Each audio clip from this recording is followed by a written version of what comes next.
का कुणी काढलाय अजून 8वा दिवस? राजा तरी 7 दिवसात मरणार आहे, पण तुम्ही आम्ही किती दिवसात मरणार आहोत? हो, तुम्हा आम्हाला सुद्धा या 7च दिवसात मरायचं आहे. या 7 म्हणजे या 7 नाही, नाही तर तुम्ही म्हणसाल आम्हाला घालशील तू. 7च वार आहेत. वार किती आहेत? 7. राजाला जसं कळालं 7 दिवसात मरायचं आहे, तसं आम्हीही 7च वारात मरणार आहोत. कुणी सोमवारी, कुणी मंगळवारी, कुणी बुधवारी, कुणी गुरुवारी, कुणी शुक्रवारी, कुणी शनिवारी, कुणी रविवारी. 8वा वार अजून कुणाचा मरणाचा निघाला. प्रत्येकाला 7 दिवसात जायचं आहे. राजा सावध झालाय, कारण या जिंदगीचा भरोसा नाही.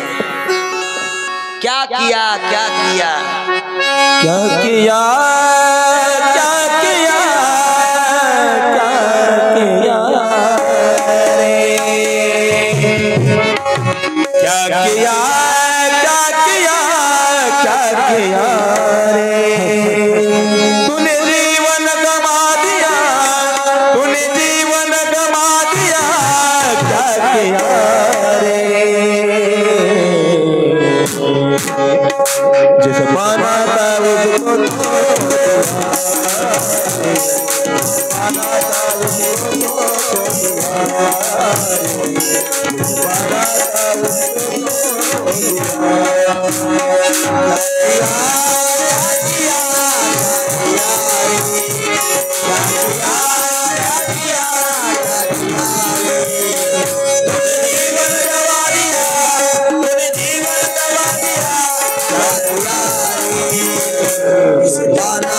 उसको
संत समागम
आम्ही काय केलं याची उत्तराई होणं गरजेचं आहे.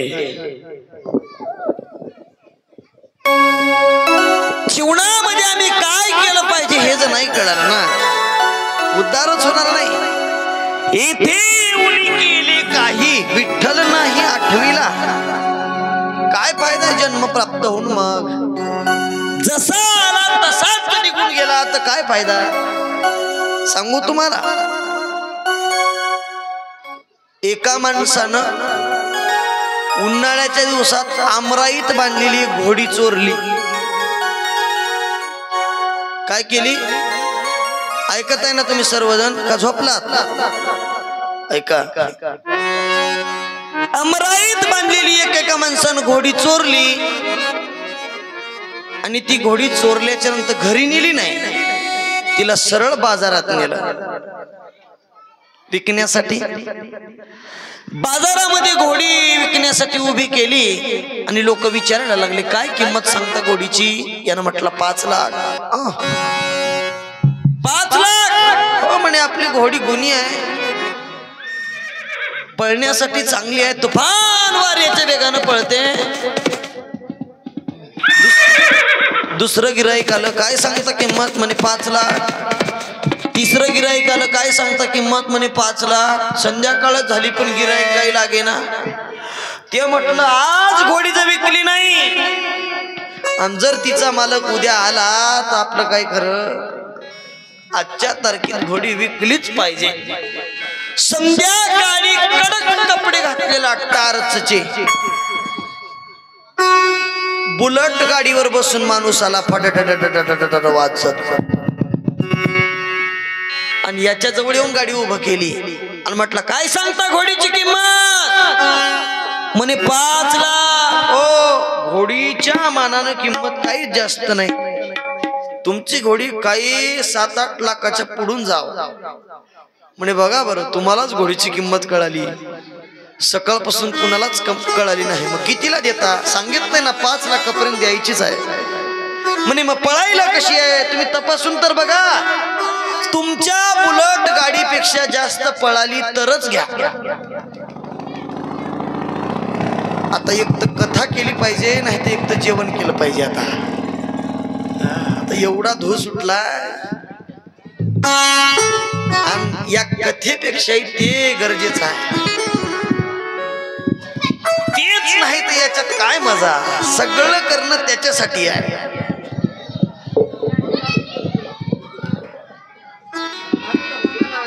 काय विषय चालू आहे आपला? पंखा लावल्यावर तर जास्त घोटाळते दादा, नका.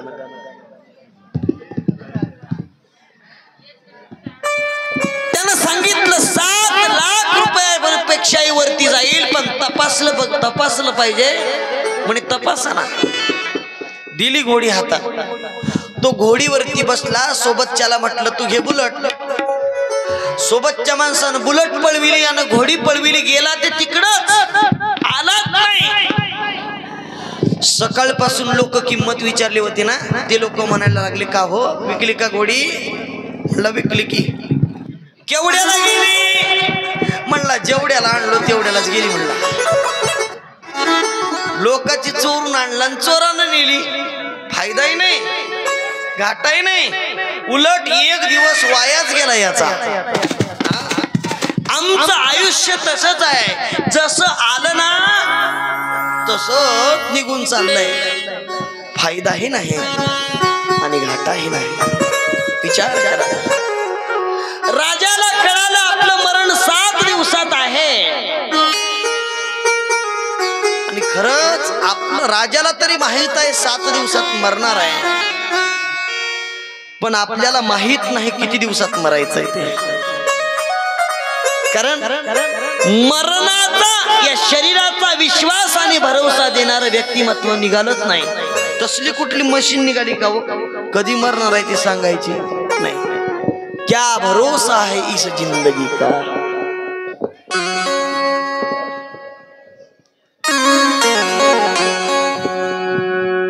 साथ देती नहीं हर किसी का,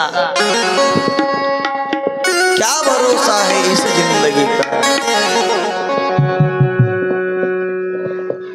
सांस रुक जाएगी चलते चलते, क्षमा बुझ जाएगी जलते जलते, गम निकल जाएगा रोशनी का, क्या भरोसा है इस जिंदगी का.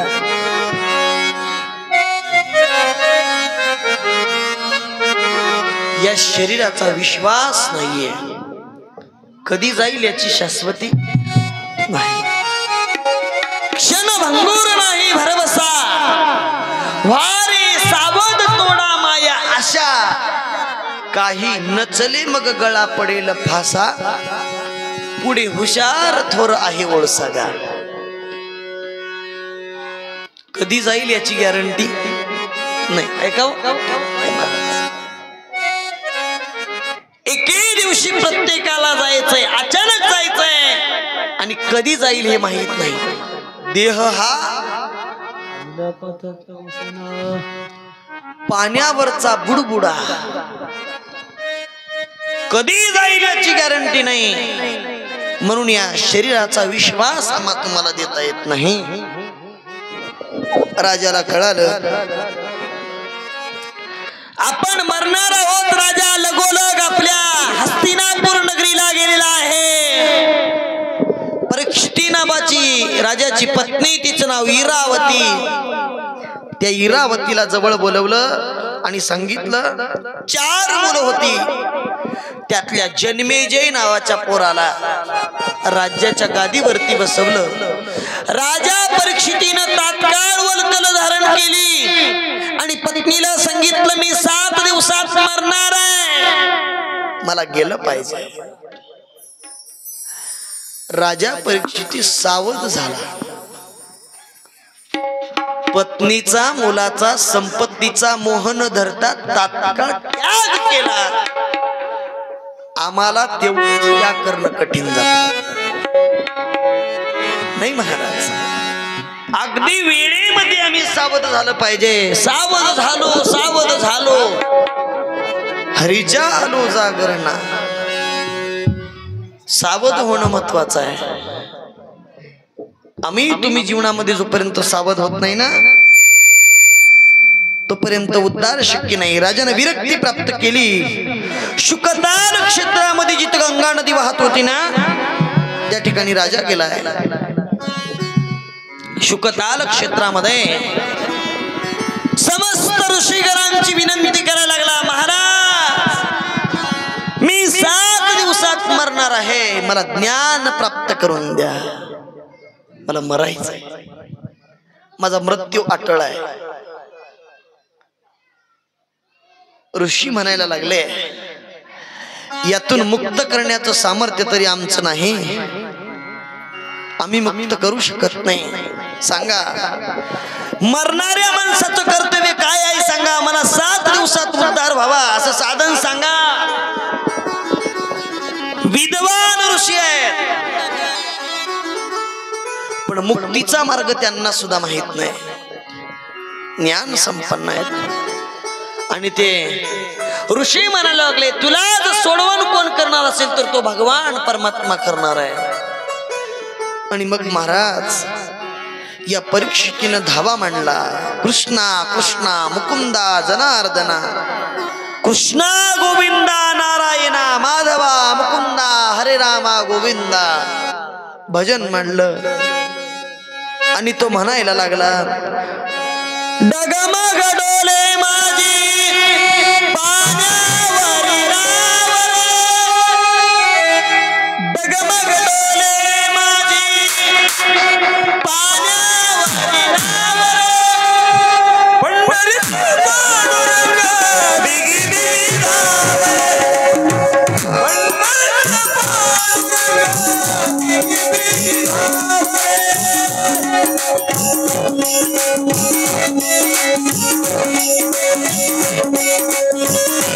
पांडुरंग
बिगी बिगी धावरे.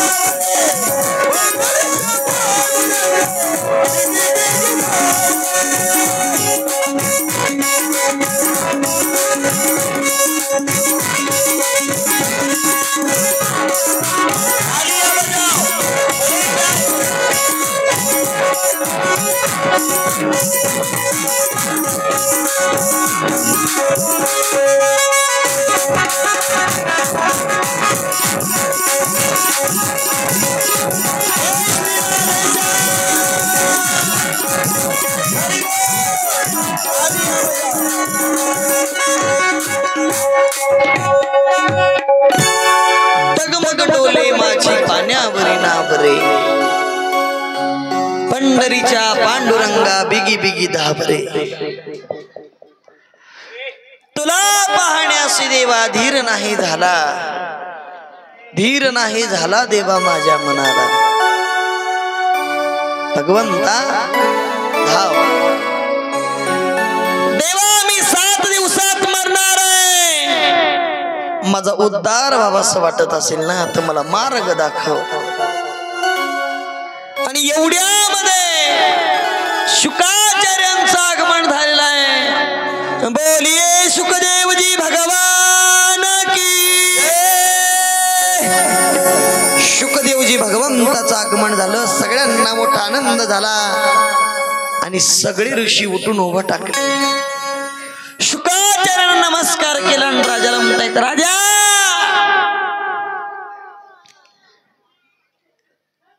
जो प्रश्न तू आम्हाला विचारत होतास ना तो प्रश्न शुकाचार्यांना विचार. ती तुझा उद्धार करतील राजा, ती तुझा उद्धार करतील. राजा शुकाचार्यांच्या पायावरती लोळायला लागला, महाराज माझा अज्ञान घालवा, मला 7 दिवसामध्ये मरायचं आहे, मला ज्ञान प्राप्त करून द्या. शुकाचार्यांची विनंती करायला लागले. शुकाचार्य म्हणजे सामान्य आहेत का? आला शीतळ शांतीचा वारा, तेने सुख झाले या शरीरात, फिटला पातकाचा थारा, कळी काळाशी धाक दरारा गा. शुकाचार्य राजाला म्हणायला लागले, राजा तू भाग्यवान आहेस, तुझं नशीब बलवत्तर आहे. शुकाचार्य राजावरनं आसनावरती बसवलेला आहे आणि राजा शुकाचार्यांची पूजा करायला लागलेला आहे.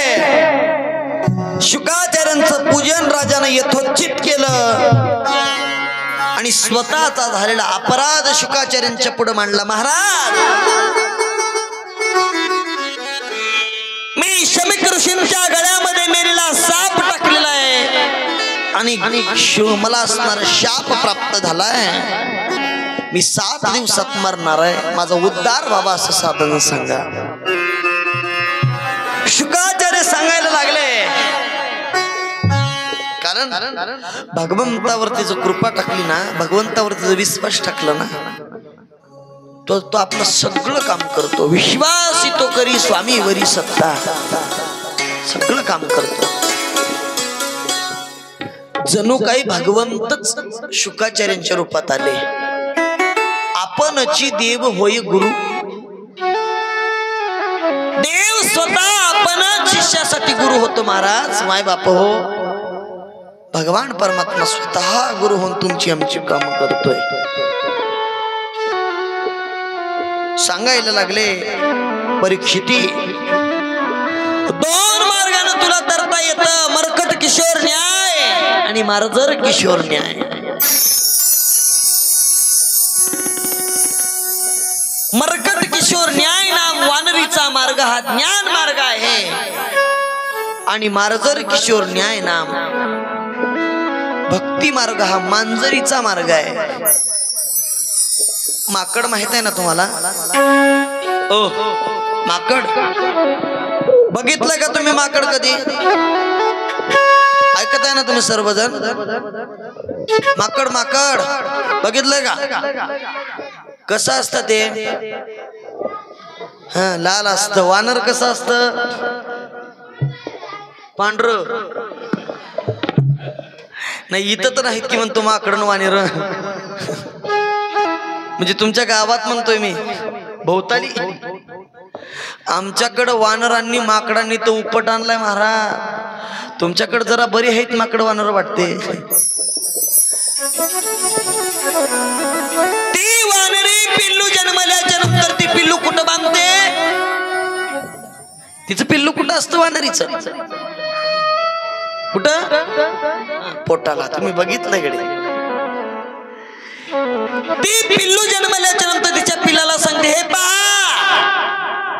तुला जर जग बघायचं असेल तर तू माझ्या पोटाला पकडून राहा, मी तुला पकडणार नाही. या फांदीवरनं त्या फांदीवर उडी मारत असताना जर तुझी पकड ढिल्ली झाली, तू निसटून खाली पडलास, तुझा जीव गेला तर मी जिम्मेदार. हे कोण सांगतं? माकडी वानिरी आपल्या पिल्लाला सांगते. या विरुद्ध मांजरी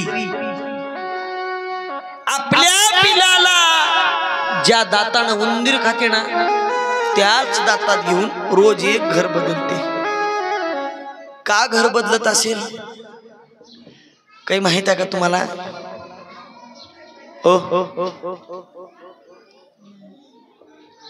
मांजरी का घर बदलते? आम्हाला काय माहित नाही बापू म्हणाव. तुला कशाला पैसे देऊन आणले तू सांग म्हणाव.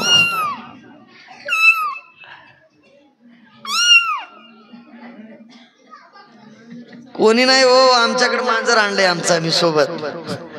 आम्हाला ज्याचं काम पडलं त्यानं आम्ही सोबत घेऊन येतात. तुम्हाला काय मागत नाही आम्ही का? नाही नाही नाही, आमच्या सोबत मांगड आहेत, मांजर आहेत, माकड आहेत, कोल्हे आहेत, कुत्री आहेत, सिंह, वाघ, हत्ती लागलेला आहे आमच्याकडे. तुम्हाला काय पाहिजे सांगा फक्त.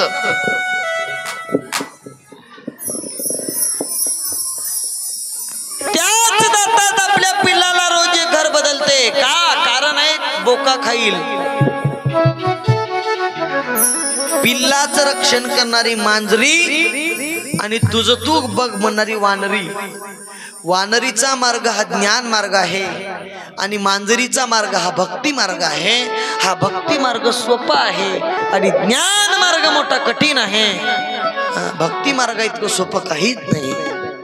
भक्ती पंत बहु सोपा पुण्य नागवे या पापा येणे जाणे खेपा येणेची येते खंडती.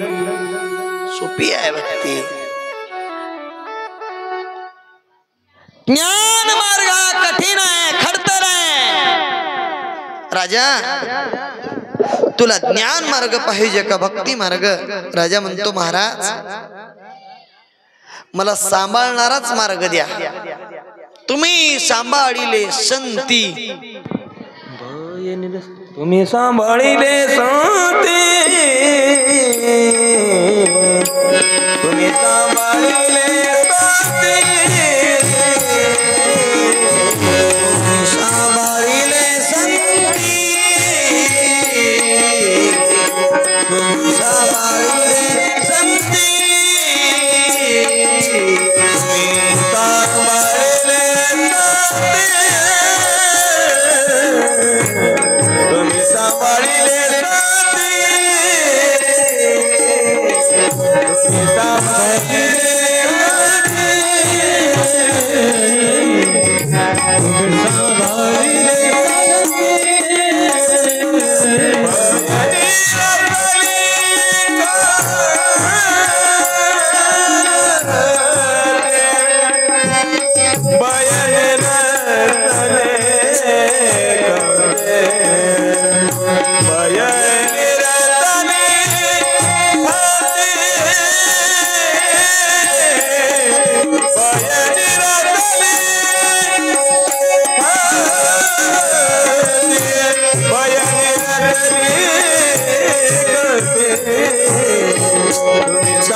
तुम्ही सांभाळिले संती.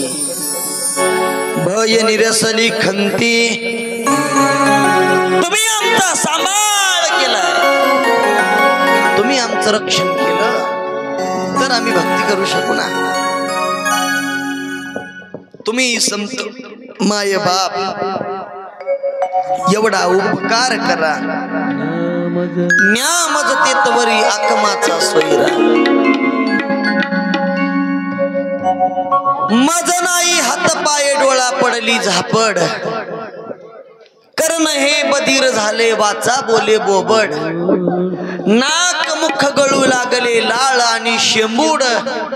श्वाना परिगती झाली अवघे करीती हाडहाड. तुम्ही संत माय बाप एवढा उपकार करा.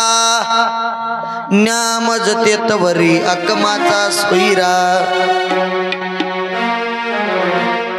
जीवनाचा उद्धार तुम्ही मायबाप हो माझा केला पाहिजे. तुमच्या बिना माझ्या जीवनाचा उद्धार कोण करणार आहे महाराज? मला सांगा. मरणासन्न माणसाचं कर्तव्य काय? मरणार आहे त्या माणसानं काय करावं ते सांगा. राजा मी तुला ही कथा मी तुला हे सांगितलंही नसतं रे, पण एक शीतान्न तुझ्या घरचं मी खाल्लंय. त्याचा उपकार मला फेडण्यासाठी हे सांगावं लागणार आहे. शुकाचार्य बसलेले आहेत. राजा प्रश्न विचारायला लागला. महाराज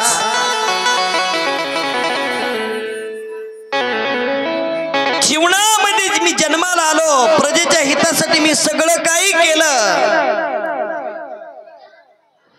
संसार हे उत्तम केला, जीवनामध्ये मी कीर्तितव्य झालो, कीर्तीही प्राप्त केली, भगवंताचं श्रवण केलं, स्तवन केलं आणि जीवनामध्ये सगळंही केलंय. पण एक चिंता आहे का अंत काळाला माझ्या मुखाला भगवंताचं नाव यावं, ही माझी चिंता आहे. सांगितलं राजा, अंतकाले भगवंताचं नाव मुखाला यायचं असेल तर जीवनभर भजन करावं लागतं. तुझी आजी, तिचं नाव द्रौपदी, तिनं आयुष्यभर भगवंताचं भजन केलं आणि अंतकाळी देवाचं जाणं झालं म्हटल्याबरोबर ती निघून गेली. जन्मभर भजन करण्याची सवय जर झाली ना तर माणूस मरताना हे भजन करतो. एक माणूस मरायला टेकलं, त्यानं आयुष्यात कधी शिव शिव म्हटला नाही. त्याच्या पोरानं विचार केला, बापानं मरताना तरी शिव शिव म्हणाव, म्हणून त्या पोरानं रेजर पत्तीने एका पोत्याला भगदाड पाडलं. ते सोयाबीन, हरभरा काय असेल ते गळायला लागलं खाली. पोराला वाटलं बाप आता तरी म्हणेल शिव म्हणून, बाप शिव म्हणणं झालंय. त्याला टाचा र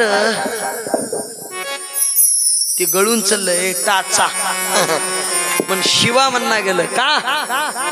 पुण्य नाही महाराज. मरताना भगवंताचं नाव आपल्या मुखाला येण्यासाठी काय केलं पाहिजे सांगायला लागले. राजा, मुखाला नाव यायचं असेल तर जन्मभर भजन कर, जन्मभर नामस्मरण कर, तपश्चर्या कर. राजा म्हणतो मी तपश्चर्या करण्यासाठी माझ्याकडे वेळ उरलेला नाहीये, मी 7 दिवसात मरणार आहे. मग तपश्चर्या नाही होत ना, ब्रह्मरसित पुराण श्रवण कर, श्रीमद भागवत श्रवण कर. महाराज, या भागवतानं माझा 7 दिवसात उद्धार होईल का? शुकाचार्य म्हटले, महाराज राजा 7 दिवस तर खूप झाले रे, 7 दिवस खूप झाले. 1 तासात उद्धार झाला, 1 तासात. कुणाचा? 1 तास उरला खटवांगरायासी. भाग्यदशा कैशी प्राप्त झाली, 1च तास. कसा झाला मला सांगा. मग सांगायला लागले, खटवांग नावाचा राजा होता. देवासुर संग्रामामध्ये खटवांग राजानं देवांसमवेत दैत्यांच्या विरोधात युद्ध केलं आणि युद्धामध्ये दैत्यांचा पराजय झाला आणि देवांचा विजय झाला. खटवांग राजा घरी जाण्यासाठी निघाला, पण आयुष्य 1च तास उरलेलं होतं. देवानं विचारलं, 1च तास आयुष्य उरले राजा तुझं, तू जाऊन काय करणार आहेस? राजा म्हटला, भगवंता 1 तासामध्ये काय नाही होत, मला फक्त एक आशीर्वाद द्या. 10 अपराध रहित 1च तास तुमचं भजन व्हावं, एवढा आशीर्वाद द्या. राजानं कर्मभूमीवरती येऊन 1 तास भजन केलं आणि राजाचा उद्धार झाला. माय बापू, 1 तास उरला खटवांग रायासी, भाग्यदशा कैशी प्राप्त झाली. भाग्यच पालटलं. 1 तासात ज्या खटवांग रायाचा उद्धार झाला, राजा श्वसनावरती, आसनावरती, संघावरती, इंद्रियावरती विजय प्राप्त करून घे. देवाच्या सूक्ष्म रूपाचं ध्यान कर, बसण्याची तयारी ठेव, श्वास उच्छ्वासाची तयारी ठेव. राजा, श्वासावरती विजय मिळवणं म्हणजे प्राणायाम केला पाहिजे. सामान्य एका श्वासावरती विजय मिळवणं. श्वास आपला झाला पाहिजे, आपण श्वासासाठी नाही. ज्ञानोबाराय म्हणतात अजपा जपणे उलट प्राणाचा, तेथेही मनाचा निर्धारू असे. घेता श्वास आणि सोडता श्वास भगवंताचं जोपर्यंत भजन घडत नाही ना राजा, तोपर्यंत तुझा उद्धार होऊ शकत नाही. उद्धारासाठी तू भगवंताचं भजन कर राजा. असं सांगितल्याच्या नंतर राजा तयार झाला. शुकदेवजींनी राजाला तयार केलं आणि सांगितलं जीवनाच्या उद्धाराचं साधन संघावरती इंद्रियावरती विजय मिळवणं सामान्य नाहीये. इंद्रिय बलवान आहे. इंद्रियामध्ये काम क्रोध मद मत्सर दंभ अहंकार बलवान आहे. आणि याच्यातला काम नावाचा विषय एवढा जहर आहे. कामा इतकं जहर काहीच नाही. कामाजी कोतवाल याने नाडिले बहुतासी, हरिहराची आबरू घेतो भय नाही त्यासी. जमदाग्नी पाराशर नाडिले महामहारुषी, क्रोधाजी चोपदार हा हे मिळाला त्यासी. येडका मदन मदन तो केवळ पंचानन. येडका मदन मदन तो केवळ पंचानन. येडका मदन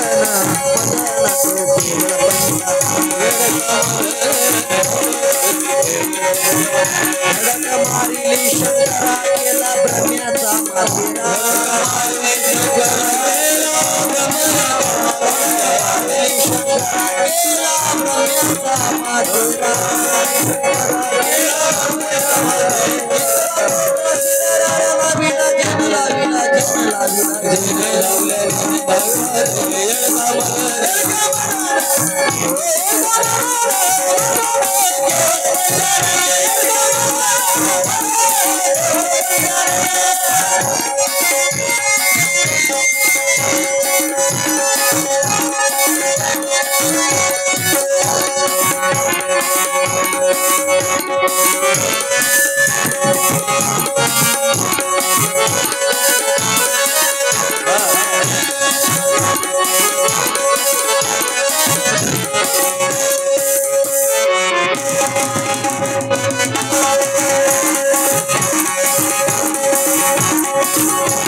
दुर्योधना मारिली गदा घेतला प्राण.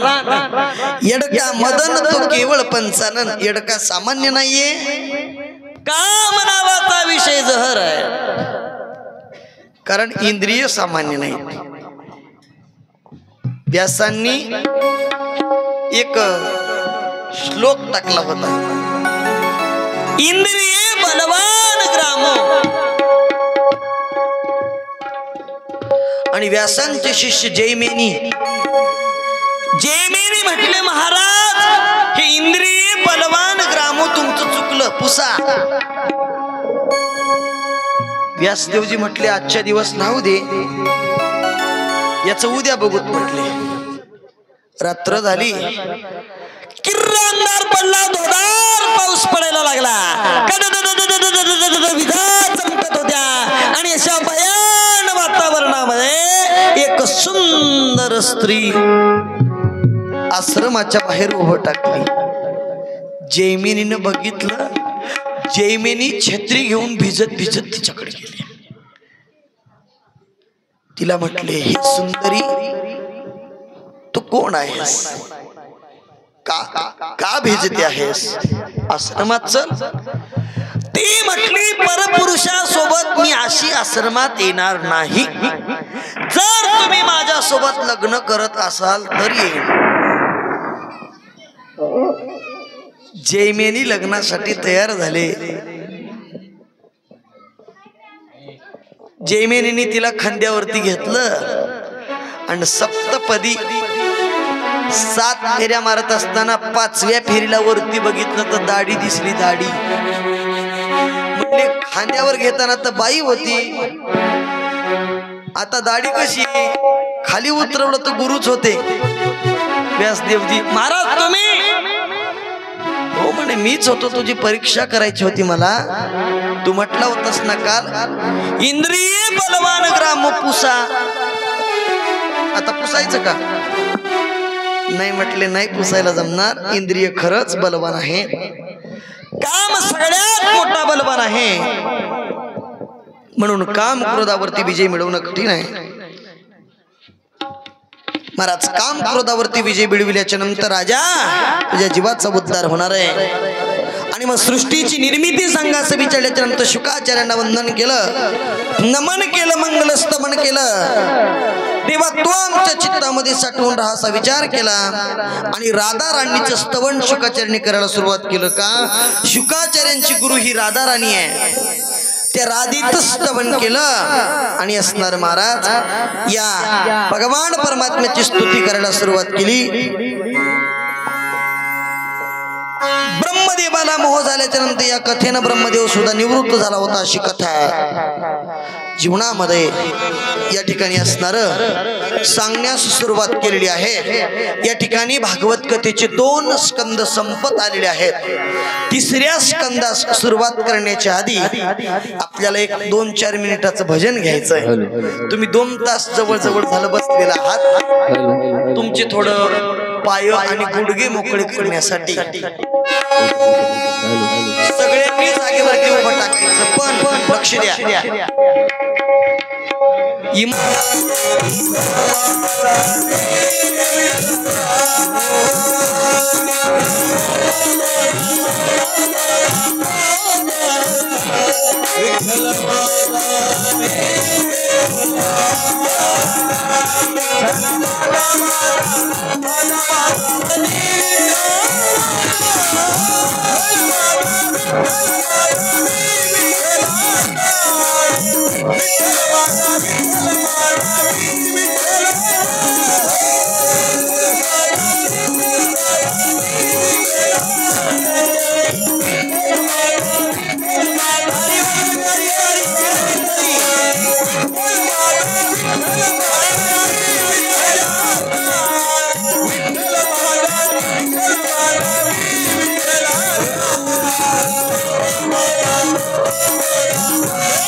चला बसा जागेवरती.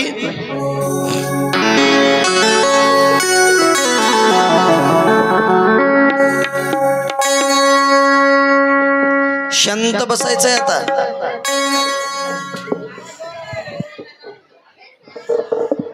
एकदम शांत. हा साऊंड मोकळा करा. साऊंडच्या जवळ कोणी बसू नका. बसलात ना तुम्ही सर्वजण?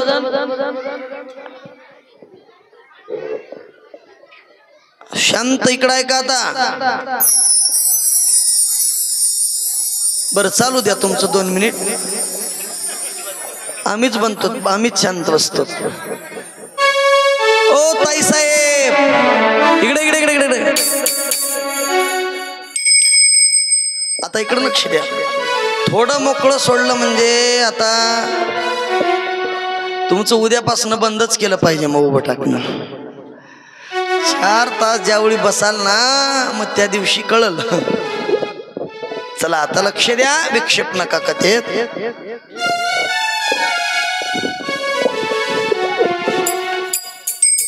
या ठिकाणी असणार सर्गलीला ब्रह्मदेवाच्या आणि नारदाचा संवाद या ठिकाणी असणार आलेला आहे. तो स्वतः निर्माण करता स्वतः पालन करत आहे. त्या राजानं प्रश्न केलाय शुकाचार्यांना. हाच प्रश्न विदुरानं मैत्रेयाला केला होता. विदुरजी तीर्थयात्रा करण्याकरता गेले होते. त्या ठिकाणी असणारे मैत्रेय भेटले. त्यांची चर्चा झाली. राजन म्हणायला लागले विदुरजी तीर्थयात्रा करण्यासाठी का गेले? एवढा राजपाट सोडून काय गरज पडली? सांगितलं तीर्थयात्रा भगवंताचं भजन आणि देवाचं नामस्मरण हे राजपाटापेक्षाही वैभवशाली आहे. जीवनामध्ये आम्ही जोपर्यंत राजपाट वैभव आणि संसाराचा त्याग करत नाही ना तोपर्यंत उद्धार शक्य नाहीये. विदुर काका 12 वर्षाचा असणारा काळ तीर्थयात्रा करून घरी आल्याच्या नंतर विदुर काकांची पत्नी तिला असणार आतुरता लागली होती भगवंत कधी येणार आहे.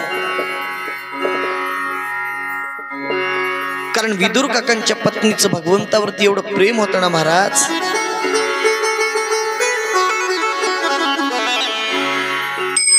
भगवान परमात्मा पांडवांसाठी शांती दूत बनून आले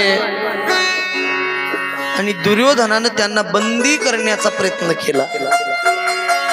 भगवंतानं चतुर्भुज विराट रूप धारण केलं आणि दुर्योधनानं आमंत्रण दिलं तुम्ही आमच्या घरी जेवायला या.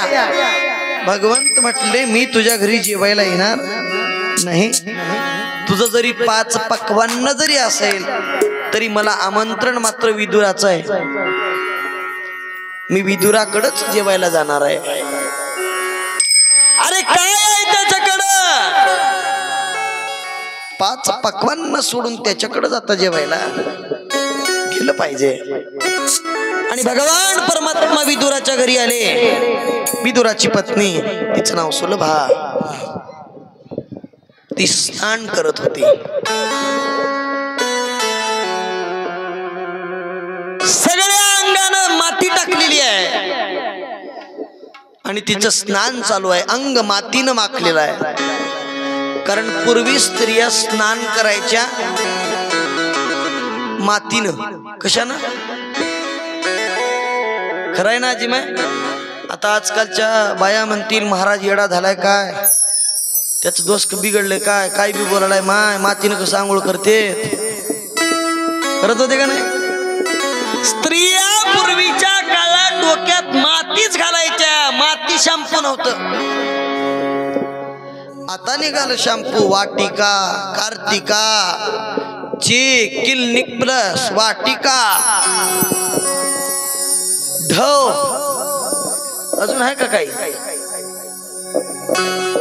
ढव लावण्यापेक्षा ढवातच जाऊन बसाव. आता निघालं हे शॅम्पू. पण नव्हतं पूर्वी. स्त्रिया मातीनं स्नान करायच्या. विदुर काकांची पत्नी ही मातीनं माखलेली आहे आणि भगवंतानं दारावरती थाप मारली. काकी आतमध्ये विदुराची पत्नी स्नान करत होती. तिने विचारलं, कोण? मी कृष्ण आहे, कृष्ण. एवढं बोलल्याबरोबर स्थितीच हरपून गेली तिची. अवस्थेवरती नाही, अंग सगळं माती आहे. विसरली स्वतःला. पळत पळत पळत पळत गेली. दार काढून भगवंताचा हात धरला. गोविंदा माधवा, अरे फार अपेक्षा होती रे तू येण्याची. भगवंताला बसण्यासाठी तिनं सुंदर सिंहासन सजवलं होतं. भगवंताला खाण्यासाठी उत्कृष्ट केळी आणलेली होती. तिनं भगवंताला आसनावरती बसवण्याच्या ऐवजी ती स्वतःच आसनावरती बसली आणि भगवंताला खाली बसवलं. बसले भगवान खाली. एवढा आनंद झाला. भगवंताला एक एक केळी सोलून केळीचं साल्ट द्यायला लागली. केळीचा गाभा आपण खात होती. कारण स्वतःला सुद्धा ती विसरली होती. विदुर काका बाहेरून आले. पाहतात तर काय ते दृश्य. मातीनं अंग माखलेलं आहे. अंगावरती धड वस्त्र नाही. भगवंतासाठी सजवलेल्या सिंहासनावरती स्वतः बसली. भगवंताला केळीचं साल्ट खाऊ घालते. हे ज्यावेळी विदुरानं बघितलं त्यावेळी विदुर पाहतच राहिले. म्हणे प्रेमामध्ये ती वेडी झाली भगवंताच्या. स्वतःला सुद्धा विसरून गेली. बराच वेळ पाहत राहिले आणि विदुर काकांनी हाक मारली, सुलभे काय करतेस? भानावर आली. लाजली. ती लाजली, निघून गेली आतमध्ये. स्नान करून आली आणि म्हणते, भगवंता चुकले रे, चुकली मी, माफ कर भगवंता. तुला मी केळी खाऊ घालण्याऐवजी साल्ट खाऊ घातलं. सिंहासनावरती बसवण्याऐवजी तुला जमिनीवरती बसवलं रे. विदुर काकांनी विविध प्रकारची मिठाई आणली होती. भगवंत विदुर काकाला म्हणतायत, काका, काकीनं चारवलेल्या साल्टाची गोडी होती ना, जी मजा होती ना, ती तुमच्या मिठाईत नाही हो का? थोर प्रेमाचा भुकेला हाची दुष्काळ तयाला. काही लागत नाही त्याला. प्रेम लागतं, भाव लागतो. प्रेम सुख दे, प्रेम सुख दे, प्रेम सुख दे, प्रेम सुख दे, प्रेम सुख दे, प्रेम सुख दे, प्रेम सुख दे, प्रेम सुख दे.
प्रेमा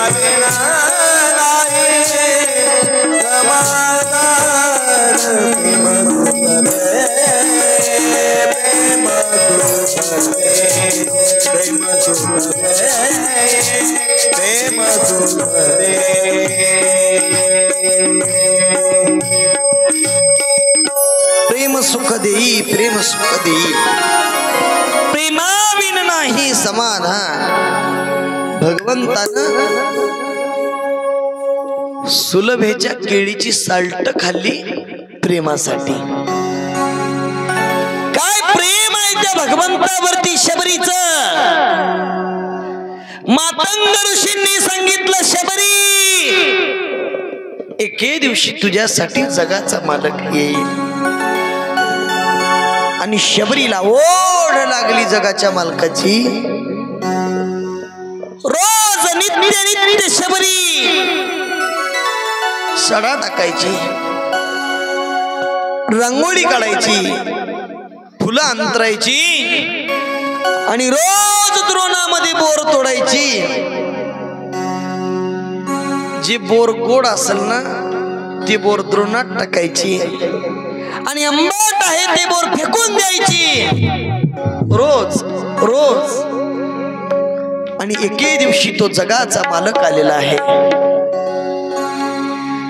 आणि तो जगाचा मालक आल्याच्या नंतर शबरीला एवढा आनंद झाला. रोज म्हणायची, जब मेरे राम जी का आवन होगा,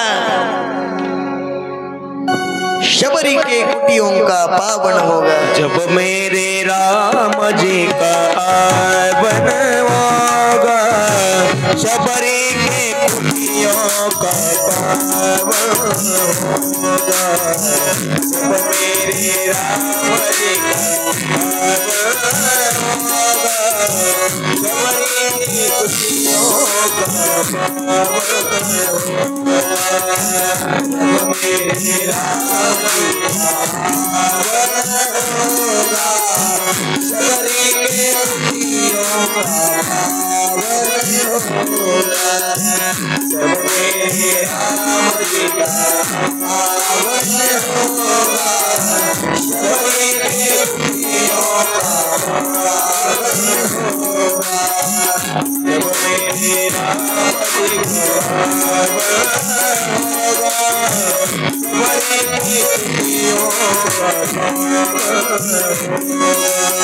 होगा. जब मेरे राम जी का आवन होगा,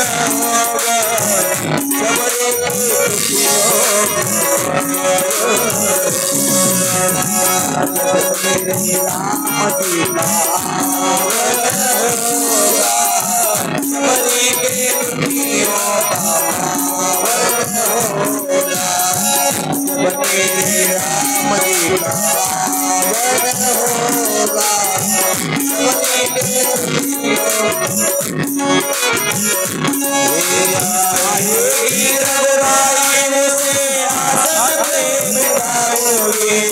मीठे मीठे मीरा अपने हाथों से खिलाओगे, अपने हाथों से खिलाओगे. आएगी रघुराई उसे आंगन बिठाओगे, मीठे मीठे मीरा अपने हाथों से खिलाओगे. लक्ष्मण जी का आवन होगा, शबरी के कुटियों का पावन होगा. जब मेरे राम जी का आवन होगा, शबरी के कुटियों का पावन होगा.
जब मेरे राम जी का आवन होगा, शबरी की कुटियों का पावन होगा।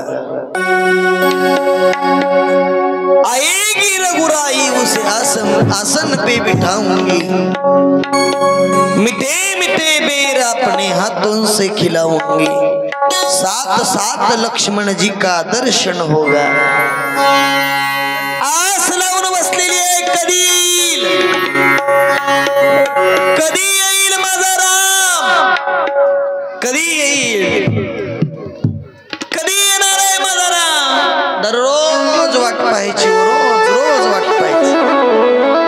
आणि एके दिवशी भगवान परमात्मा त्या शबरीच्या तपस्तव आले आणि भगवान परमात्मा आल्याच्या नंतर शबरीला एवढा आनंद झाला ना, शबरीनं भगवंताला आसनावरती बसवलं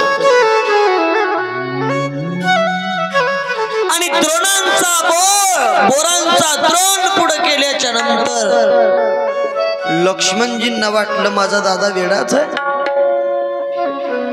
ही शबरी किती दिवसाची आंघोळ केलेली नाही, हिच्या दातावरती एक एक बोट किटन चढलंय आणि हिची उष्टी बोरं खातोय। अरे अक्कलच नाही आमच्या दादाला, काही करतो। पण काय माहित आहे, ती बोर जेवढी भगवंताला गोड लागत होती ना, उच्चिष्ट ती बोरे खाय बिल्लटीची आवडी तयाची मोठी देवा। कारण भगवान परमात्मा ज्यावेळी तिच्याकडे येतात ना, त्यावेळी तिला जो आनंद झाला तो आनंद म्हणजे सामान्य आनंद नव्हता। कारण राम ज्यावेळी येतो तेवढा आनंद आम्हाला होतो ना, तेवढा आनंद कधीच कुणाला नाही होणार, नाही होत। ज्या दिवशी आमच्या प्रभू रामचंद्राची मूर्ती अयोध्येमध्ये स्थापन झाली, तो दिवस आठवा सगळ्यांनी। एकही असं गाव नव्हतं का ज्या गावामध्ये भगवान प्रभू रामचंद्राचा उत्सव झाला नाही। बन गया है मंदिर। आधी आपण काय म्हणायचो, बनाएंगे मंदिर, पुन्हा आपल्याला म्हणण्याचं सौभाग्य प्राप्त झालं, बन गया है मंदिर। कसम तुमासी तुम्हारी राम प्राण से प्यारा है, प्राण से प्यारा है। अयोध्यापुरी का राम बन गया है मंदिर, बन गया है मंदिर।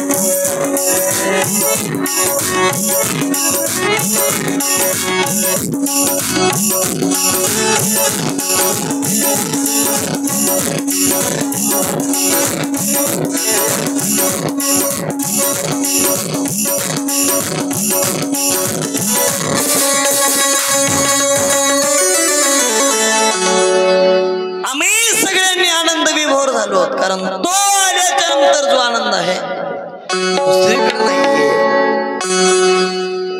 शबरीला एवढा आनंद झाला, पण प्रेमासाठी भगवंतानं उष्टी बोर सुद्धा खाल्ली। त्याला काही लागत नाही, प्रेम लागतं, प्रेम। प्रेम सुख देई, प्रेम सुख देई, प्रेमाविन नाही समाधान। प्रेम सुखाची प्राप्ती करून देत आणि त्याला काय लागतं हो, फक्त प्रेम लागतं। प्रश्न विचारायला लागले विदुर काका। राजा परीक्षिती विचारतोय, सृष्टीची निर्मिती कधी आणि कशी झाली सांगा। सांगायला लागले, भगवंताच्या नागपुडीतून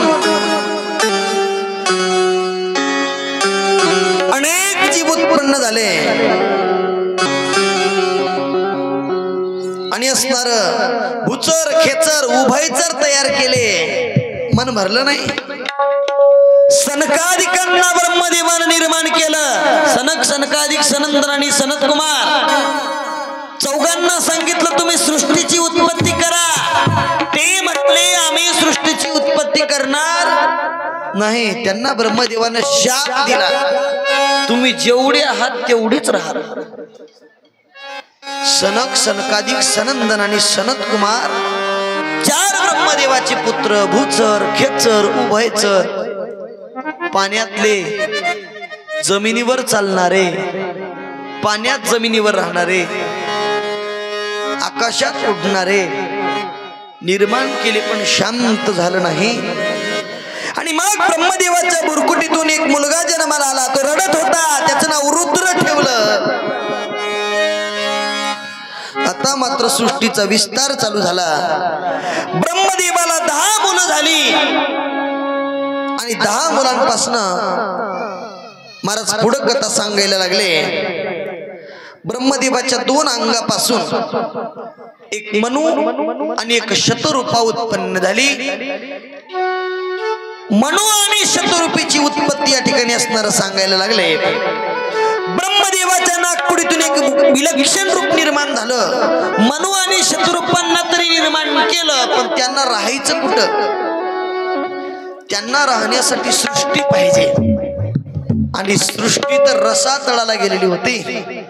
सृष्टीला वरती आणण्यासाठी भगवान विष्णूने एक अवतार धारण केला. ब्रह्मदेवाच्या पुढीतून एक विलक्षण रूप निर्माण झालं, त्याचं नाव वराह. बोलिये वराह भगवान की जय.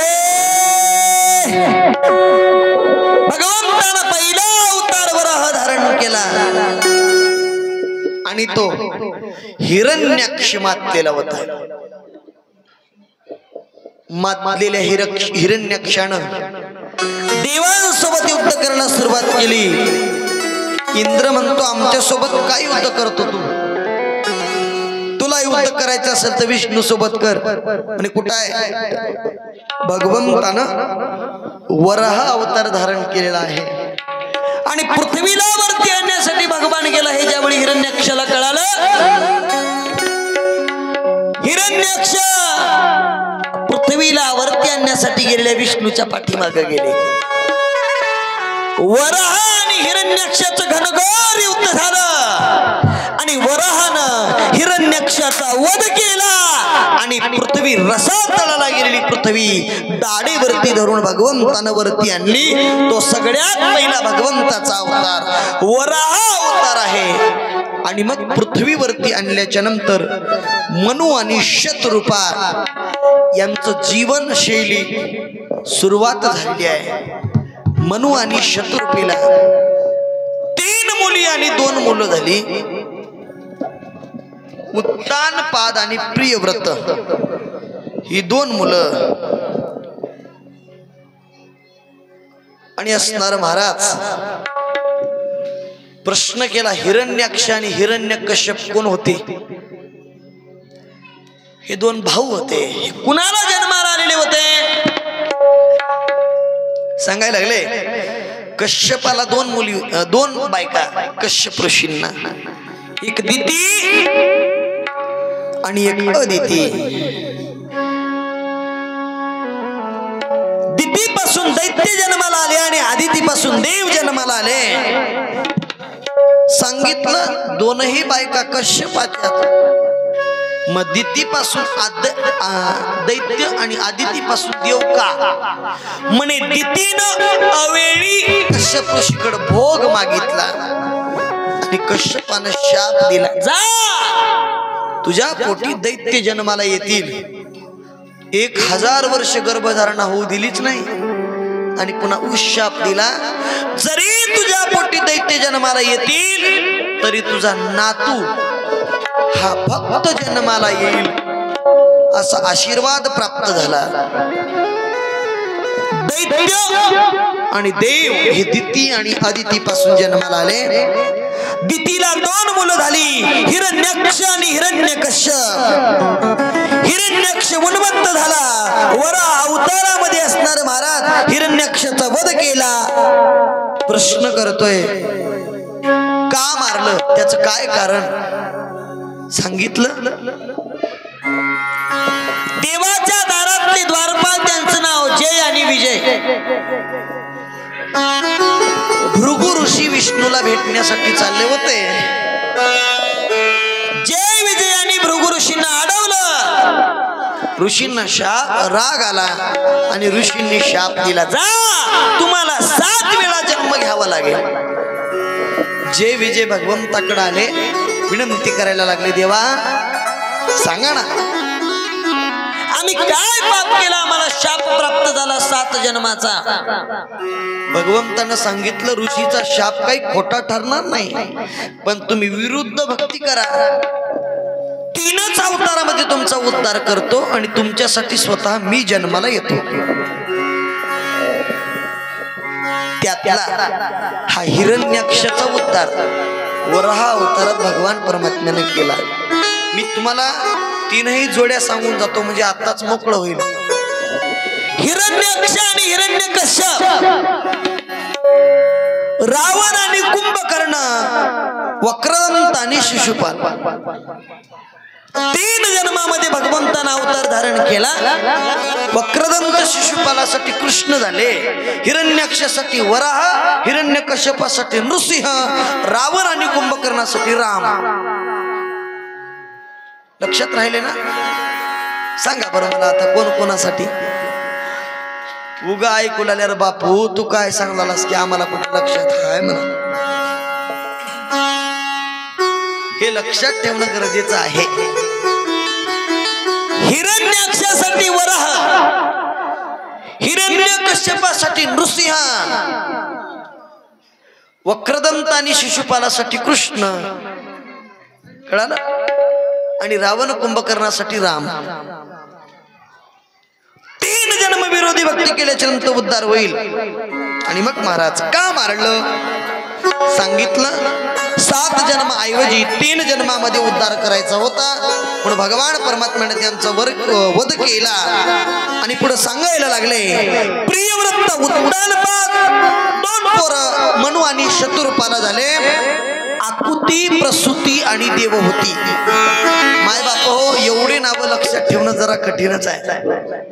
आता आजकालचे जर नावं राहिले असते तर चट लक्षात राहिले असते, पण ही जुनी नावं आहेत. पप्या, पपी, राणी, बाळ्या, पिंट्या अशी नावं नाहीत, हे जुनी नावं आहेत. प्रियव्रत आणि उत्तानपाद.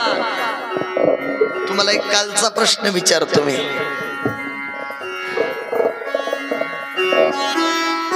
नारदाच्या आधीचं नाव काय होतं? उपभरण नावाचा गंधर्व. तो कोण झाला पुन्हा? वा, रामदास. कुडी कन्या पुत्र होती जे सात्विक, तयाचा हरिक वाटे जेव्हा. असली लेकर जर जन्माला आली ना महाराज, त्याच्या मायबापाच्या मला तर खरंच पाया पडावं असं वाटतो. तुम्ही फक्त भात वरण खा जाऊन, आता जा तुम्ही, जात आता नकाच ऐकू का, आता तुमची गरजच नाही. चाल नाही का? काय लेकर आहेत महाराजी, काय विद्वत्ता यांच्या ठिकाणी. उपभरण नावाचा गंधर्व तो रामदास झाला, आणि संतांच्या कृपेने तो कोण झाला पुन्हा?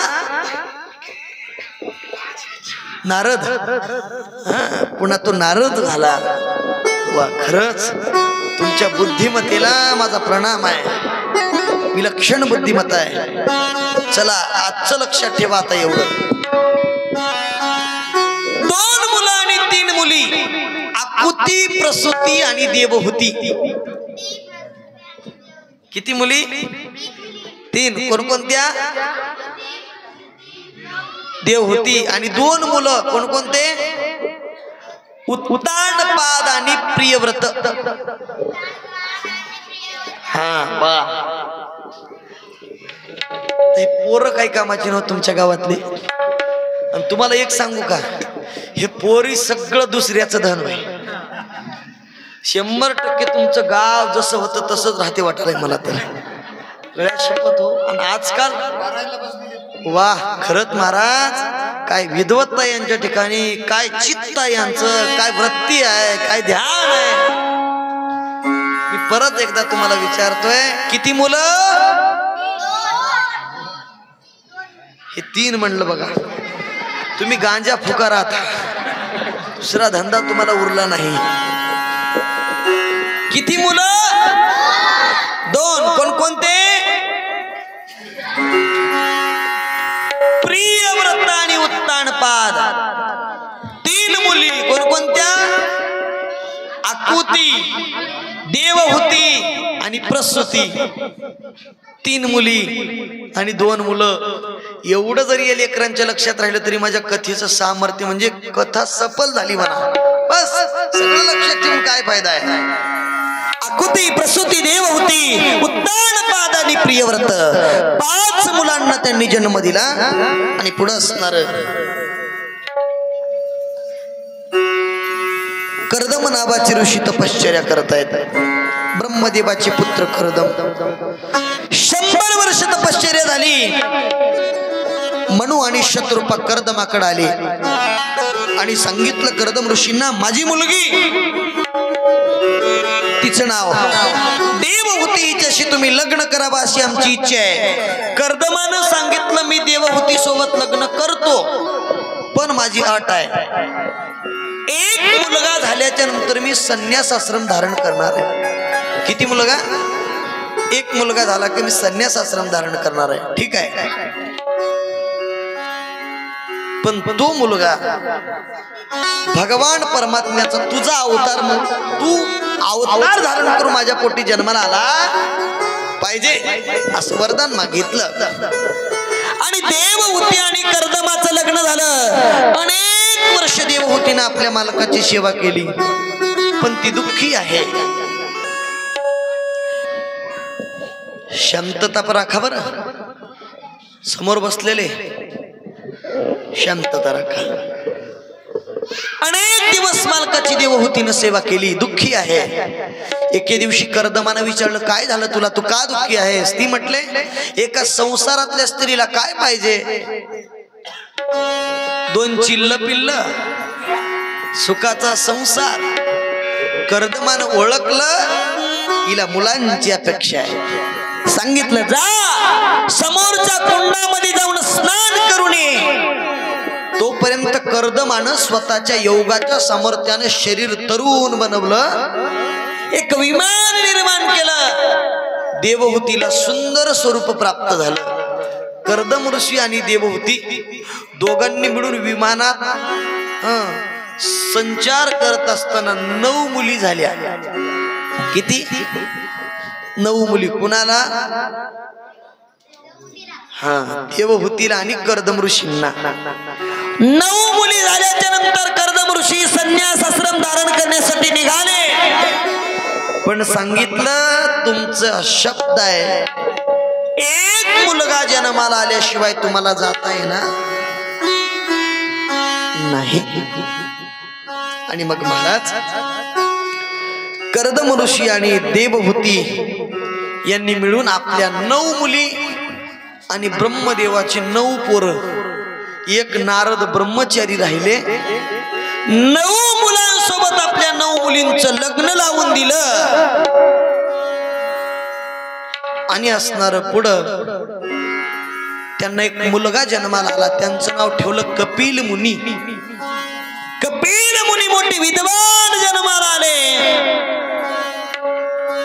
आणि आता कर्दम ऋषी संन्यास आश्रम धारण केलेला आहे. पण ती देवहूती म्हणते, मालक, तुम्ही संन्यास आश्रम धारण करत आहात, त्या संन्यास आश्रमामध्ये 100% सुखाची प्राप्ती आहे, मला सुद्धा घेऊन चला. कर्दम ऋषी म्हणले, तुझं धोपटणं आता माझ्या माग नको, आता मला सुखानं भगवंताचं भजन करू दे. माझं काय, तुझा मुलगा योग्य वेळ आल्याच्या नंतर तुझा उद्धार करील. आणि कर्दम ऋषी निघून गेले. पुढे कपिल मुनी मोठे झाले. आणि कपिल मुनी मोठे झाल्याच्या नंतर कपिल मुनींना देवहूती म्हणते, बाळा, मला जीवाला मुक्त करण्याचं ज्ञान सांगा. कपिल मुनी म्हणतात तू माझी आई आहेस, तुला मी ज्ञान नाही सांगू शकत, माझा अधिकार नाही. देवहूती म्हणते माझी आज्ञा आहे, तुला मला ज्ञान सांग. आज्ञा म्हटल्याच्या नंतर ज्ञान सांगावं लागलं आणि गया नावाच्या तीर्थक्षेत्रावरती आईला नेलं आणि आईचा कपिल मुनीनं उद्धार केला. तो भगवंताचा दुसरा अवतार कपिल मुनी. बोलिये कपिल मुनी भगवान की. हा कपिल मुनीचा दुसरा अवतार. पुढे असणारा महाराज बापाला उपदेश केला, आईचा उद्धार कपिल मुनींनी केला आणि असणार सृष्टीची उत्पत्ती, सृष्टीची सर्गलीला या ठिकाणी असणार सांगायला लागले. विसर्ग नाम विस्तार सांगायला लागले. ऋषी नावाची पत्नी प्रजापतीला दिली. मुली होत्या 9 मुलींचे लग्न केले आणि सांगायला लागले. ब्रह्मदेवानं सृष्टीचा विस्तार सांगत असताना विस्तार सांगते विदुराला ज्या 3 मुली झाल्या होत्या त्यांचा वंश या ठिकाणी असणार. विदुरानं विचारलं, सांगायला लागले आकुती, रुची आणि प्रसूती आणि देवहूती. देवहूतीचा असणारा विस्तार सांगितला. आकुतीचा आणि प्रसूतीचा विस्तार या ठिकाणी राहिलेला आहे. प्रजापतीला असणारी ती आकुती नावाची मुलगी दिलेली आहे. तिचा असणारा विवाह पुत्रिका धर्मानुसार केलेला आहे. पण महाराज पुत्रिका धर्मानुसार विवाह म्हणजे जावळ आणि मुलीला झालेला पहिला मुलगा हा पुन्हा सासऱ्याला द्यायचा, त्याला पुत्रिका धर्मानुसार विवाह म्हणतात. कळालं? परत एकदा सांगतो, जावयापासून आणि मुलीपासून पहिला झालेला मुलगा हा कुणाला द्यायचा? सासऱ्याला. आई बापाला देऊन टाकून द्यायचा मुलीनं.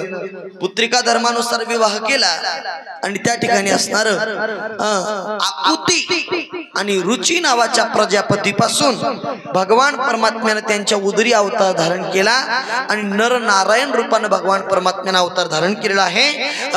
आणि तिसरा अवतार हा नर नारायण झालेला आहे. बोलिये नर नारायण भगवान की. नर नारायण भगवान परमात्म्याने अवतार धारण केला. पुत्रिका धर्मानुसार विवाह केला होता. यज्ञ नावाचा पुत्र आणि त्यांना पुन्हा दक्षिणा नावाची पोरगी झाली. पुत्रिका धर्मानुसार विवाह केला. यज्ञ तिकडं दिलेला होता, कुळ बदललं, गोत्र बदललं आणि बहीण भावाचं लग्न झालं आणि त्यांच्यापासून नर नारायणाचा अवतार झाला. नर नारायणाचा अवतार झाल्याच्या नंतर पुढे असणारा अवतार कथा विस्तार करून सांगायला लागलेले आहेत. महाराज म्हणतात एक मुलगी त्यांची, तिचं नाव अनुसया. या अनुसया मातेच्या घरी दत्तात्रय भगवान परमात्मा जन्माला आले. ही कथा आपली एवढी सांगून आपल्याला कथेच्या सांगतेकडे वळायचं आहे. जवळजवळ आपले 15 मिनिट उरलेले आहेत. एवढ्या वेळात काही कथा होणार नाही, पण आपण सांगण्याचा पुरेपूर प्रयत्न करायचा आहे. भगवान दत्तात्रय प्रभू जन्माला आले हे अनुसयेच्या घरी. एवढी आपल्याला ही कथा या ठिकाणी असणार सांगायची आहे. ज्यावेळी या पृथ्वी तलामध्ये अहंकार निर्माण झाला होता, ब्रह्म विष्णू महेश्वराला अहंकार निर्माण झाला आणि यांच्या अहंकारापोटी भगवान दत्तात्रय प्रभूचा जन्म. त्याआधी आपल्याला 1 मिनिटाचं भजन घ्यायचं. श्री राधे राधे गोविंद गोविंद श्री राधे राधे गोविंद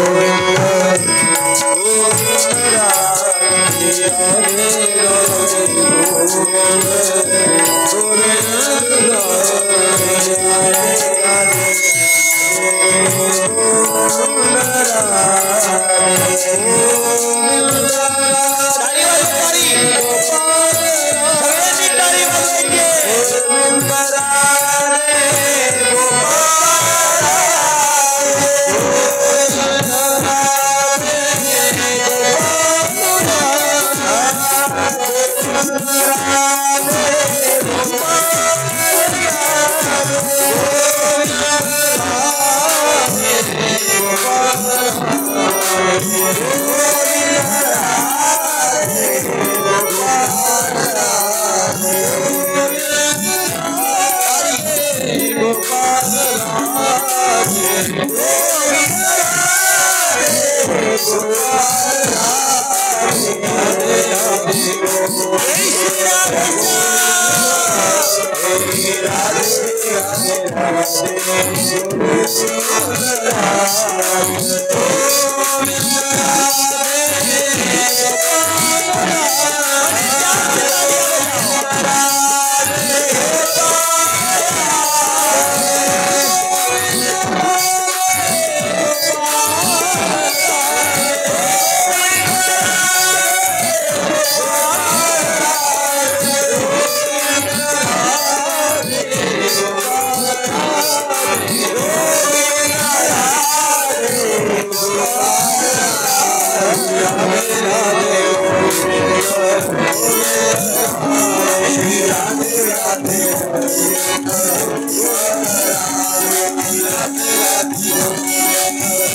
ब्रह्म विष्णू महेश्वर यांच्या 3 पत्नी लक्ष्मी आई साहेब, सावित्री आई साहेब आणि लक्ष्मी आई साहेब यांना गर्भ आला. या सत्य मृत्यू कैलास आणि वैकुंठामध्ये आमच्या इतकी पतिव्रता दुसरी नाहीये.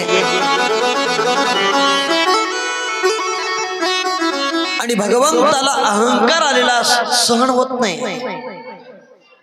अहंकाराचा समूळ नाश भगवान परमात्मा करतो. अहंकार गेला तुका म्हणे देव झाला. भगवान परमात्मा निघालेले आहेत. भगवंतानं अनुसया मातेला सांगितलं, लक्ष्मी आई साहेब, सावित्री आई साहेब, पार्वती आई साहेब यांच्या अहंकाराची निवृत्ती करण्यासाठी, अहंकार घालवण्यासाठी तुम्ही तुमच्या पायामध्ये त्यांचे मुखवटे बांधा. भगवान निघून गेले. त्यांच्या पायात बांधलेले जे मुखवटे आहेत ना, नारद महर्षींचं 3 लोकांमध्ये ब्राह्मण आहे. नारायण नारायण नारायण नारायण 3 लोकांमध्ये ब्राह्मण असणारे नारद महर्षी एके दिवशी सहज बद्रिकाश्रमावरती आले. आता नारदाचं अनुसया मातेचं नातं म्हणजे दीर आणि भाऊजाईचं नातं. हसत हसत विचारलं, का वहिनी साहेब, अहो पायामध्ये काहीतरी वेगळंच दिसतंय तुमच्या, काय बांधलंय? अहो म्हणे, आता वेगळं काय बांधणार? भगवंताची आज्ञा आहे. लक्ष्मी आई साहेब, पार्वती आई साहेब आणि सावित्री आई साहेब, तुमची आई, आमच्या सासूबाई, ते तिघांचे मुखवटे करून आम्ही आमच्या पायात बांधलेले आहेत.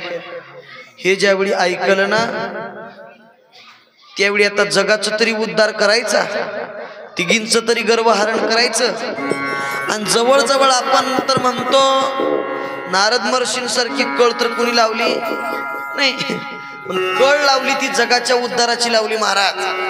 आजकालही नारदासारखी माणसं आपल्याकडे आहेत. त्यांना आपण काय म्हणावं? आजकाल त्यांना शुद्ध नाव म्हणजे चमचा आलंय. चमचे माहिती आहे तुम्हाला? चमचा, चमच्याला भातातही बुडवितात, चमच्याला गुलाबजाम मध्ये बुडवितात, चमच्याला वरणातही बुडवितात.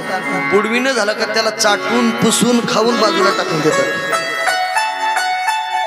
चमच्याचं काम खाईपर्यंत, खाणं झाल्यावर चमचा फेकून द्यायचा. नारद महर्षींचं तसं मात्र काम नव्हतं बरं. नारद, नराचं कल्याण करणारे नारद, नारद महर्षींनी श्रीमन्नारायण श्रीमन्नारायण भजन बदललं आणि नारद महर्षी भजन करत सुटले. अनुसया जगाची माय तिचा महिमा वर्णो काय. अनुसया जगाची माय तिचा महिमा वर्णो काय. या जगाची माय तिचा महिमा वर्णो काय. अनुसया जगाची माय तिचा महिमा वर्णो काय. अनुसया जगाची माय तिचा महिमा वर्णो काय. अनुसया जगाची माय तिचा महिमा वर्णो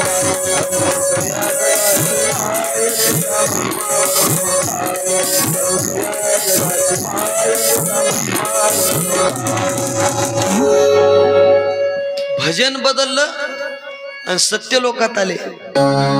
सावित्री मातेने विचारलं, नारदा काय चालवलंय तुम्ही? तर विष्णूचे भक्त नारायण नारायण स्मरण करायचं. अनुसया जगाची माय काय चालवलंय? कोण आहे अनुसया? अहो म्हणे माझी भाऊज आहे तुमची सुनबाई. ती एवढी मोठी कधी बसून झाली? हो तुमच्यापेक्षा ती मोठीच आहे. म्हणे का? तुमच्या तोंडाचा मुखवटा तिच्या पायात आहे. असा राग आला. म्हणली माझा मुखवटा तिच्या पायात, एवढी तिची हिंमत नाहीत म्हणे. तुम्ही जर खऱ्या पतिव्रता असाल तर तिचं सत्व घ्या. म्हणे कसं? पाठवून द्या म्हणजे तुमच्या मालकाला, आमच्या बाबाश्रीला, ब्रह्मदेवाला द्या पाठवून. आणि पुढे विष्णू लोकात गेले. अनुसया जगाची माय तिचा महिमा वर्णू काय. लक्ष्मी आई साहेब म्हटल्या, अरे नारायण काय झालं? गेले म्हणजे नारायण. मग ही कोण आली? म्हणजे हिनं तुमचे मुखोटे तिच्या पायात बांधले, तुमच्यापेक्षा ती मोठी. गेले कैलासात. पार्वती मातेला वृत्तांत सांगितला. तिघींना नाही राग आला. तिघी रुसून बसल्या. आता स्त्री हट्ट म्हणजे हट्ट सामान्य नाही. की नाही देव निघाले.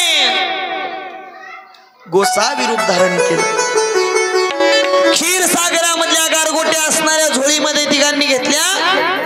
अत्रि ऋषी महाराजांकडे आले.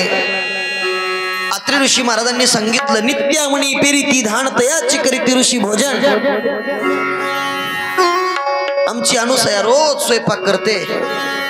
ऋषी जेवण केल्याशिवाय जात नाही. तुम्ही तिच्या हातचं एक वेळ जेवण तरी पहा. यांना तेवढंच पाहिजे होतं. ते म्हणजे जेवण्यासाठीच आलो. अनुसया मातेकडे गेले. अनुसया मातेने विचारलं, महाराज जेवण करा. म्हटले जेवणार तर आहोतच, पण तुम्ही पिकवलेल्या साळीचा भात आम्हाला जमत नाही. आम्ही आमच्या सोबत पदार्थ आणलेला आहे, त्याचा फक्त आम्हाला स्वयंपाक करून द्या. तयार झाली. ओटी पसर केली. टाकायामध्ये तिन्ही देवांनी गारगोट्या आणलेल्या होत्या, त्या ओटीत टाकल्या. अनुसया माईनं विचार केला, हे ऋषी नाहीत, हे कुणीतरी कपटी साधू दिसत आहेत. जर पतीची आज्ञा असेल, मी खरी पतिव्रता असेल, भगवंताची सेवा केली असेल, तर याही गारगोट्याची पाक तयार होईल असा विचार केला. पाणी ठेवलं आणि ती भगवंताचं भजन करायला सुरुवात केलेली आहे. दिगंबरा दिगंबरा श्रीपाद वल्लभ दिगंबरा.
ज्यावेळी नाव पेटवला आणि गुप्त रूपानं भगवंतानं त्या गारगोट्याचाही पाक तयार केला.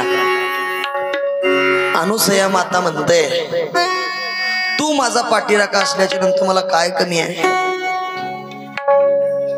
महाराज, पाक तयार झालेला आहे, तुम्ही भोजनासाठी बसावं. तीनही साधू भोजनासाठी बसले. पण महादेवजी म्हटले, आता कसं करायचं विष्णुदेवा? मला तर काही पेचा घालता येईना. मी सांब भोळा सदाशिव, यातलाही नाही त्यातलाही नाही. ब्रह्मदेव म्हटले, ही तर माझी सुनबाई आहे. सून म्हणजे माझ्या मुलीप्रमाण आहे, मला हिला काही बोलता येणार नाही. विष्णुदेव म्हटले, तुम्ही गप्पा, सगळ्या खोट्या सगळ्या पेचा आपल्याकडे आहेत म्हटले. तुम्ही फक्त हा म्हणायचं. जवळ आल्यानं सांगितलं, नग्न होऊन भोजन वाढा.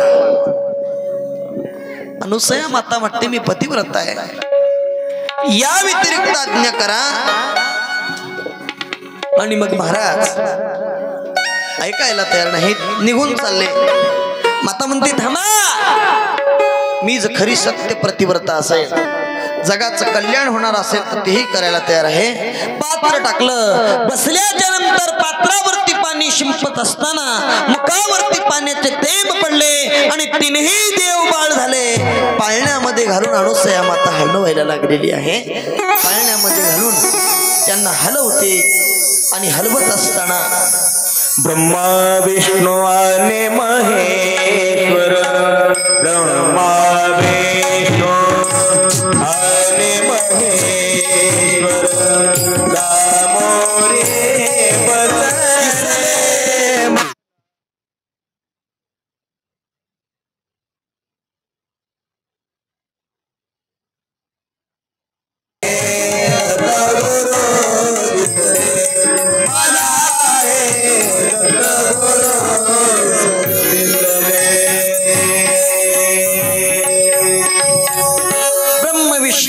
महेश्वर सामोरी दिसले मला हे दत्त गुरु दिसले. तीनही बाळ पाळण्यामध्ये टाकले, स्तनपान करवलं आणि पाळण्यामध्ये घालून हलवायला लागलेले आहे. 6 महिन्याचा काळ गेला.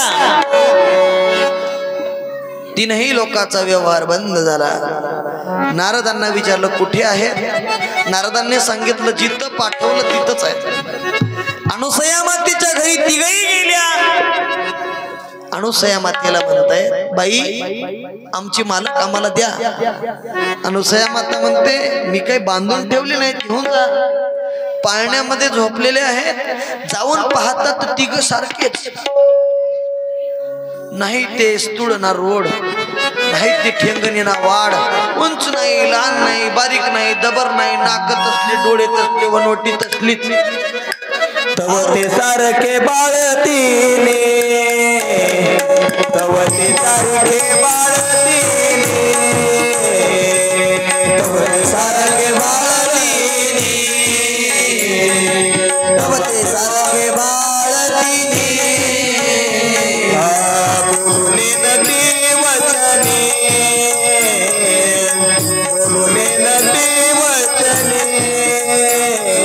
बोलुने नदी वचने, बोलुने नदी वचने.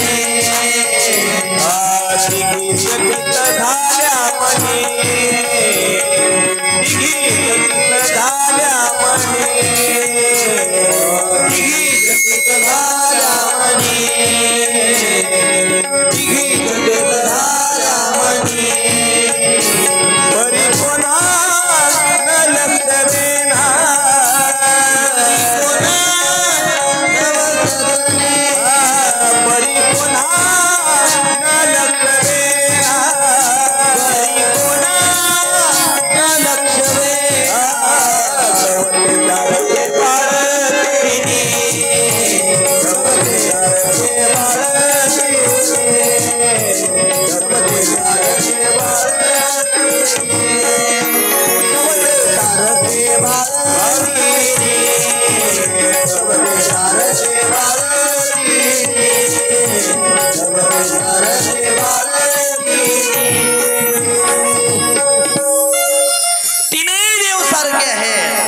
लक्ष्मीबाईने विचार केला, आपले विष्णू समजून ब्रह्मदेवाला हात लागला तर.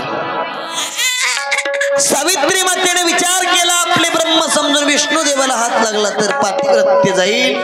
फिरून आल्या. अनुसईला म्हणते, बाई आमची आम्हाला ओळखून द्या, आमचे पती आम्हा ओळखू येईना, आमचे पती आम्हा ओळखून द्या ना, विनंती करायला लागल्या. अनुसया मातेनं तोंडावरून हात फिरवला. तिनेही देव सनात झाले, प्रसन्न झाले. आणि अनुसया मातेनं मागणी मागितली, तुम्ही तिघांनी जगाच्या उद्धारासाठी अवतार धारण करावा. आणि अनुसया मातेच्या घरी ऋतुकाळ हेमंत नक्षत्र रोहिणी शुक्ल पक्ष दिनी पूर्णतिथी तिथी पौर्णिमा मास मार्गशीर्ष गुरुतो वासर उत्सव काळ एका जनार्दनी पूर्ण अवतार निर्गुण निराकार आकारले. असा भगवान परमात्मा बद्रिकाश्रमासी झाला जय जयकार. आले ऋषीश्वर उत्सव करीत देव जन्माला आला. हेमंत नक्षत्रामध्ये रोहिणी नक्षत्रामध्ये हेमंत ऋतूमध्ये गुरुवार दिवशी भगवान दत्तात्रय प्रभूंचा जन्म झाला. बोलिये दत्तात्रय भगवान दत्त जन्माख्यान पर्यंत आपली इथं कथा आलेली आहे. आजच्या दिवशी कथेची या ठिकाणी असणार कथा थांबणार आहे. तुम्हाला एक विनंती आहे, आम्ही आल्याच्या नंतर तुम्ही कमीत कमी 1 तासाच्या नंतर यायला लागला. तुमची